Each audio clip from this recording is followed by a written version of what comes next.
This video is a segment from the telecast. Check the description for the full episode. Dude, I'm sad that, because I feel like Zelda's kind of like not going to go back to what it used to be. Man, I was just talking about that yesterday because I'm making my sister play through all the Zeldas, and we just beat Wind Waker and want Twilight now, and I'm like, Dude. two more left, and then it's never gonna be the same again. This is sad. Yeah. And the thing is, what they need to do is just make the perfect hybrid, because imagine a Breath of the Wild that is just a classic Zelda. Dude, I it's mean, it's the best of both worlds. I think, well, and for good reason, they're sacrificing story for gameplay. And like, I gotta say, man, the gameplay in Tears of the Kingdom, like Breath of the Wilds was like pretty good. It kind of sucked like running around the open world, but like, dude, Tears of the Kingdom's game mechanics were off the wall. They were so good. Better. Dude, and you could actually have fun just doing anything. Well, and it's like you have this huge world, and now you can go explore it with all these machines and stuff. I don't know, man. I just wish I kind of got like rubbed the wrong way because they like had all of this lore that they had sprinkled throughout the old games, and then they came out with the timeline, and pretty much like they didn't come out and say it, but they made a cohesive lore for the series, and they like encouraged people to like build on it, you know. And I just got really invested in the lore because like I don't know, it's like I grew up like with like Narnia and like Lord of the Rings and stuff like that. So I was like super interested in like, you know, like the whole world they were building. And then they just come out with Breath of the Wild and they're like, nope, like none of that anymore. Sorry, guys. I was like, damn. It's sad. It's sad. I don't know. And it really feels like a beta, you're right. Breath of the Wild just feels like a beta to Tears of the Kingdom. Well, and really, looking back at it, it's really just a simulator of just walk to this dot, then that dot, then this dot, then that dot. And the shrine puzzles, they are fun, but they get so tedious. Yeah, it's like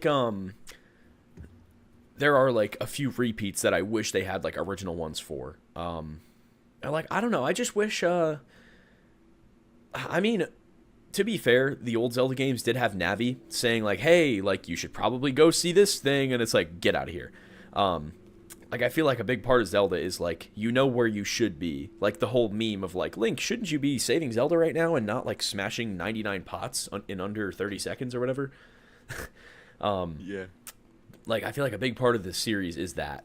And like I don't know, like the lore for like Tears of the Kingdom was cool with like all those different things, but like it's so hard for me to get super invested in it because I know it doesn't relate to anything that they had before. Like any Triforce symbolism doesn't really mean anything anymore, you know? Yeah, and I feel bad for like Zelda tubers, man, because they got nothing to work with here. Yeah. It's not interesting anymore. It's just not. Well, and nobody cares about Zonai. Nobody cares about none of this. Dude, I actually was like, dude, they're not going to do any Zonai stuff. Like, that's so stupid. And then look what they did. So I was very much wrong on my predictions about that. Unfortunately, I don't like the Zonai that much either. But well, whatever. it's the whole like ancient tribe thing is cool because like that was the Twilight and that was like Majora's Mask was all from like these ancient tribes, the Sheikah and stuff like that. It just seems like they don't, and they came out, and I think maybe a big mistake was that they came out and said we're not putting as much effort into the lore, which is like, dang, like now you really aren't leaving us asking any questions because we know that there's really nothing there, you know? Exactly. That's true too. It kind of kills everything. But yeah, you're right about Breath of the Wild feeling like a beta test because Tears of the Kingdom, like when I was doing a playthrough series before that came out of Breath of the Wild, and I got to the point where I was like, I don't want to play this. Like, I don't know. It's hold on, I'm trying to get this back up. It's like, you know, I'm like, dang, I wish I could like build a car and get to this place instead of walking. And then it got to the point where I was like, you know what? I am just going to switch over. Like, I'm just going to start Tears of the Kingdom. I don't feel like waiting.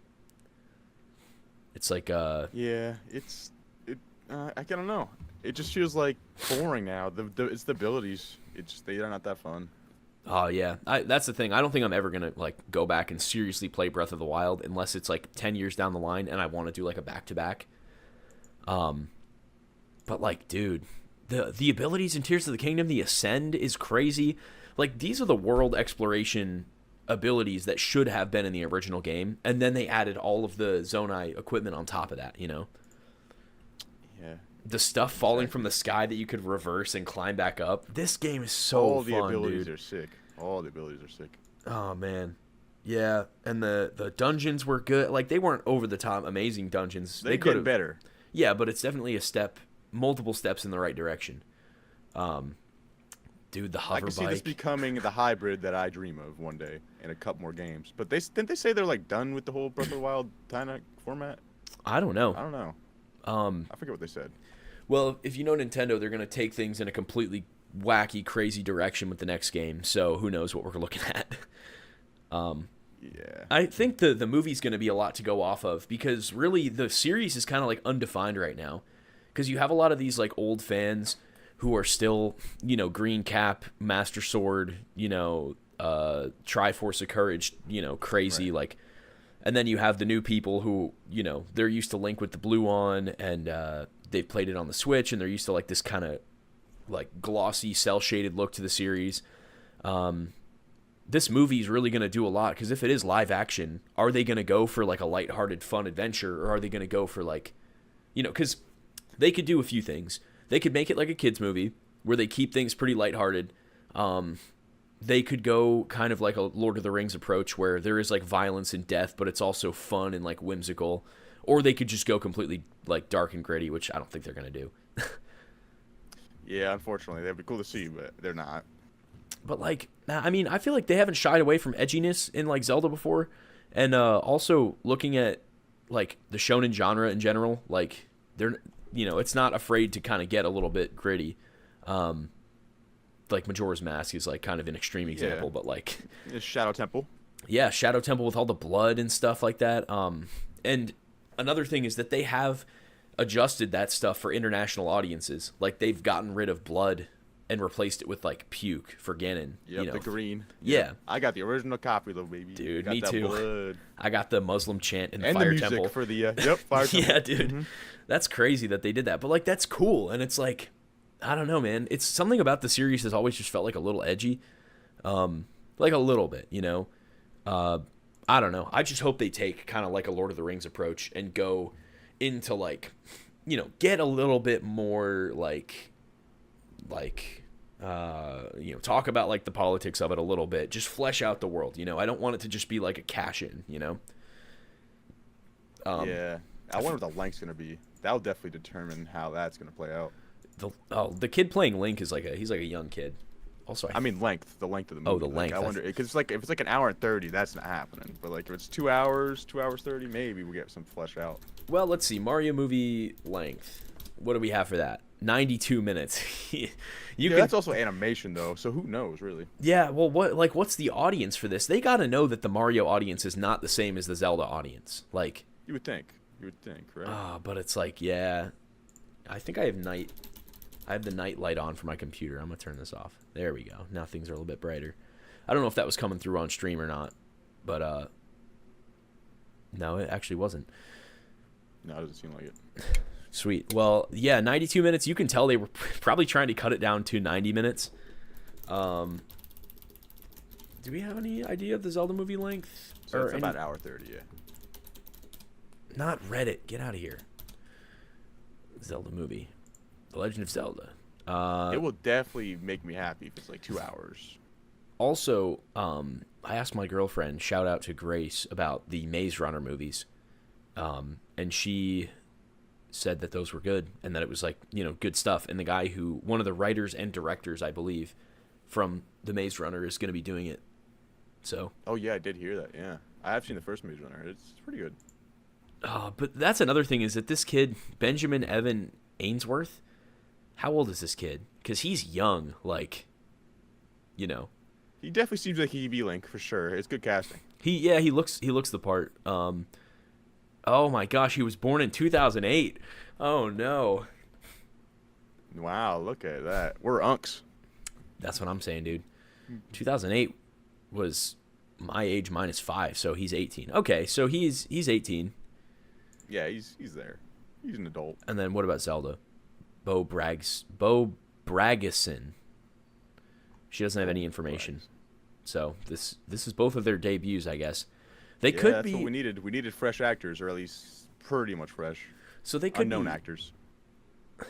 picking them young could be like a Harry Potter or Stranger Things approach, where like they're trying to bank on doing future projects and having the kids like grow up. Maybe. It says May 7th, 2027. But I don't know, man. I don't know. I still think the live action was not the approach, in my opinion. But we'll see. But again, it's like maybe that's a strategy, like because if they were to do it animated, they would be kind of saying to all the Mario movie fans, like, "Hey, Mario movie fans, come see this other property. It's gonna be just as fun and whimsical." Like if that's what I mean. With the live action, they'd have to do the animation style way different. It can't be Illumination again for sure. It'd have to be like, I don't know. It'd have to definitely look grungy, not like Pixar, like we just saw with the Pikmin or whatever that was. Yeah.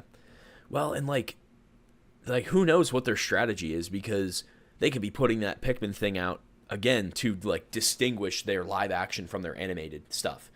Like I don't know. It seems like live action, like what would be the reason to do it? Maybe to definitely separate it from Mario, and maybe go like a little more like mature with it, you know? That's what it's gotta be. I'm hoping. I'm coping right now, bro. It makes sense. It does make sense though. Let's see. Why wouldn't they just do it? They made their whole animation studio. They're cool with Illumination. Why wouldn't they just make an animation again? Yeah. Dude, I don't know. You're right, probably. Well,